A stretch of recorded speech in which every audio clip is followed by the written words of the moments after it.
good, y'all?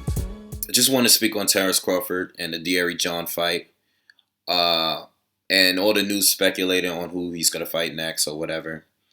You know, Terence Crawford has a lot of options for him. Well, let me start with the Deary John fight. I didn't do a prediction video or anything leading up to the fight. I didn't feel like there was a need to. Okay, we all know who was gonna win that fight. Deary John is a good fighter, but he's not. I feel he's at 140. I feel like he's gonna lose to any top fighter he fights, any champion or any like top five guy. I feel he's gonna lose to. I don't think he's that much better from a Tomas Delorme type of fighter, a Hank Lundy type of guy. These are the guys that are like gatekeepers to get a big shot. you know. And ever since I seen that Lamont Peterson fight with Deary John, I just felt like he was a little too small for the division. I think he should stay at 135. The dude has a good knockout ratio. He knocked guys out. But whenever he steps in a ring with better skilled, bigger guys, he's going to get bullied. And this fight went very similar to the way the Lamont Peterson fight. I think Terence Crawford looked a little better, more impressive, but I think Terence Crawford is a better fighter than Lamont Peterson overall. But anyway, Crawford looked impressive based on who he fought. He looked impressive.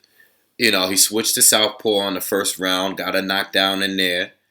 Hurt him, and he hurt Deary John in the later rounds, but the ref jumped in too soon, similar to the Bradley situation in his last fight. And then he stops him. I think was it the 10th round. Okay. I really have no complaints. The only thing I would say is Terence Crawford has a little bit of Tim Bradley in him. Whenever he gets hit with a good shot, he wants to go to war. He throws defense way out the window. And I think that one round where, towards the end of the fight, where Deary John landed a couple big shots that bothered Crawford. And then Crawford just went into full attack mode. And he got hit again with a big shot. A shot that could have actually dropped him or hurt him bad. Luckily, he has a pretty solid. He's showing to have a pretty solid chin. But there are better fighters out there, especially at 140 and 147. So I mean, listen, the kid looks good. He's the best talent of his is that he's willing to adjust, not just switching his stance, but he's shown in several fights now. Because even in a Ricky Burns fight back then, he was having a little trouble against Ricky Burns in those earlier rounds. And he's definitely a highly skilled elite fighter. I think he's definitely a top 10 pound for pound fighter. I want to say he's top 5, but he's definitely top 10. And, one of the best up-and-coming fighters in the game. Now, as far as his future, everyone is saying Pacquiao should be next. Well, it makes sense, I mean, Terence Crawford is a top-ranked fighter. Pacquiao is said to believe to be having his last fight in April.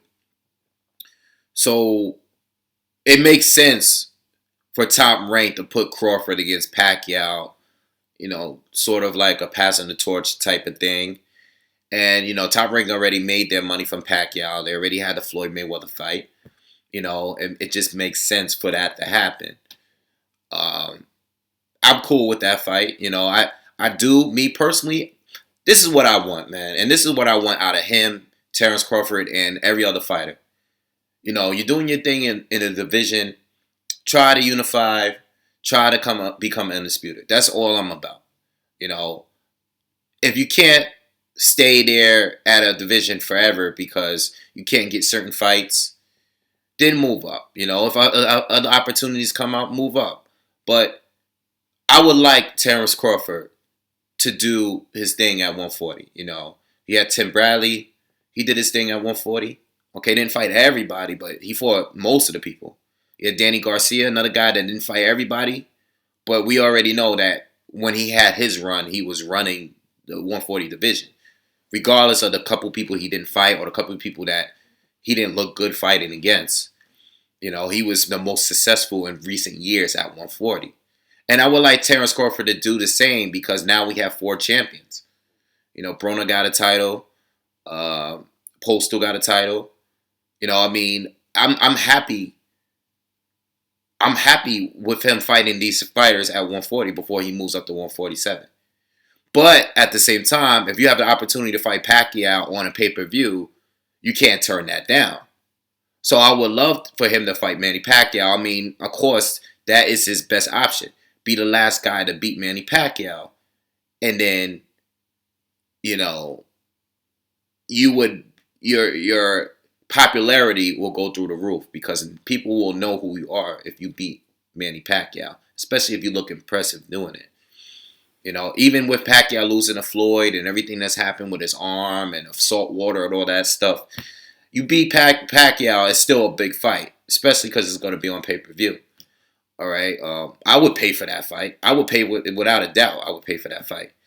But if he doesn't take the fight, or if Manny Pacquiao doesn't want to fight Terence Crawford, it is what it is. Because if we really think about it, Pacquiao, as far as his legacy is concerned, doesn't need to fight Terence Crawford. Now, it would be good on his resume if Pacquiao were to beat Terence Crawford, and Terence Crawford goes on to be some great legendary fighter. That's very possible. People are already looking at him as one of the best prospects we've seen in a long time when he was a prospect. All right. So it would be good in that sense for Manny Pacquiao. But he doesn't need to fight Terence Crawford. The guy already has a legacy. And if he were to go and retire, and that's another thing. I'm not sure Pacquiao is going to retire. I think if he loses his next match, he might retire. If not, I think he'll still fight. If he gets a big win, if he fights a Crawford or Khan or one of those 2 top guys and he wins and look impressive, then I don't think he's going to retire. I still don't think. I'm still uneasy about Floyd retiring, But, yeah, I think it would be a good fight, But if Crawford were to fight Postal, that would be cool, too, I'm cool with that fight.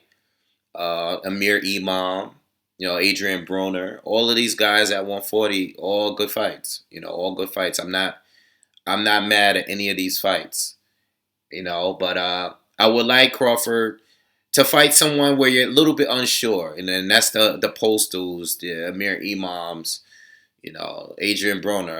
I know I doubt that fight ever happens because Broner is not gonna fight Terence Crawford. He's not gonna do it, But Pacquiao, as far as Pacquiao, I would love the Khan fight too. I actually want that fight. I actually want to see that fight. I really wanted to see that fight. And I hope it happens. I hope he doesn't, I heard 70 Sports TV talking about Pacquiao fighting Matisse. I hope that fight doesn't happen. I don't want Matisse getting in the ring with Manny Pacquiao right now, because every time Matisse steps up, he loses, So I don't want to see that fight, Pacquiao. But, you got to give Pacquiao some credit because he's coming off of a loss. And for him to even be possibly fighting Terence Crawford or Amir Khan coming off of a loss, it wasn't no devastating loss, but that's pretty good of a resume, one hell of a resume to fight one of those two after losing a fight, That's if he fights one of them, especially Terence Crawford, undefeated Terence Crawford. You beat him, that's possibly a legacy match, more like how Floyd Mayweather and Canelo is. Floyd beating Canelo. Canelo still haven't lost a match. He still haven't lost a match technically. But anyway, I'm cool with Terence Crawford. I just want him to stay at 140, even if he fights Pacquiao and beat Pacquiao. It won't be a title fight. If he beats Pacquiao, stay at 140. Fight Postal, fight Amir Imam, fight Adrian Broner, hopefully, if Matisse get back on track, hopefully fight him, All of these fights are fights that we've always wanted to see, once we found out that he was moving up to 140, So anyway, that's my thoughts on it. I'm out, y'all.